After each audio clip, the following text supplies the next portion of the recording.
আমি হিজাব পরেও আমার নিরাপত্তা পাই না, আর আমার যে আপুটা হিজাব করে না সেও পায় না, মানে কেউ এখানে নিরাপদ এটা আমি বলতে পারি না আসলে।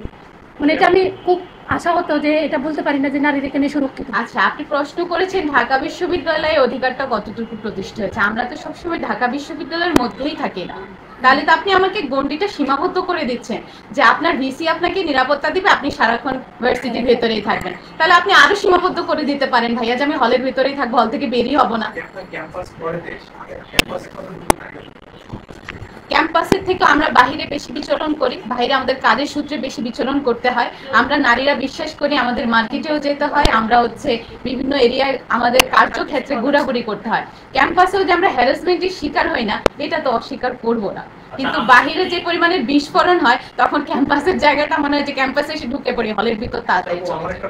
আপনারা বরং এই প্রশ্নটা আমাদেরকে সহ রাষ্ট্রকে করে যে রাষ্ট্রের নারীদের সুরক্ষার জন্য অবস্থানটা কোথায় এবং স্ট্রং অনলাইন ফ্যাসিলিটিমূলক আইনটা কোথায়। হিজাব নিয়ে তো সমস্যা, এখন কারো ওড়না নিয়েও সমস্যা, কারো অমুক ড্রেস নিয়েও সমস্যা, অমুক ড্রেস নিয়েও সমস্যা। আপনারাও তো সেই পোশাকের মধ্যে আটকে আছে। আপনারা কি এই চিন্তা থেকে প্রশ্নটা করছেন যে পোশাক নিয়ে প্রশ্নটা?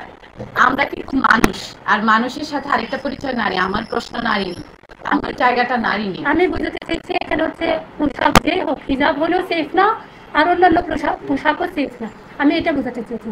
আর ছাত্রদলের যে কথাটা আসছে এটা আমি জাস্ট উদাহরণ হিসেবে দিয়েছি যে ওনারা এটা প্রমাণিত যে ওনারা এই কটূক্তি করেছে, এটার বিরুদ্ধে বিজ্ঞপ্তি দিয়েছে, কিন্তু কোনো অ্যাকশন আমরা দেখিনি, কোনো শাস্তি দেখিনি। যদি এমন হয় তাহলে তো উনি এটা থেকে আরো বেশি আসবে, যে ভবিষ্যতে এটা হতেই থাকবে। শাস্তি কেন? আমরা বিশ্বাস করি শাস্তি মানে সমাজ পরিবর্তনের একটা ধাপ। যদি সমাজকে আমরা পরিবর্তন করতে না চাই, কুচুকরি মহলকে আমরা দমাতে না চাই, তাহলে শাস্তির বিধানটা আসলে কেন? অবশ্যই শাস্তিটা আমরা সেভাবেই চাচ্ছি প্রশাসনের থেকে, যেন যথাযথভাবেই এই কুচুকরি মহল ভয় পায়। এই সংখ্যাটা আমরা এখনো যে গুণে শেষ করার মতো না।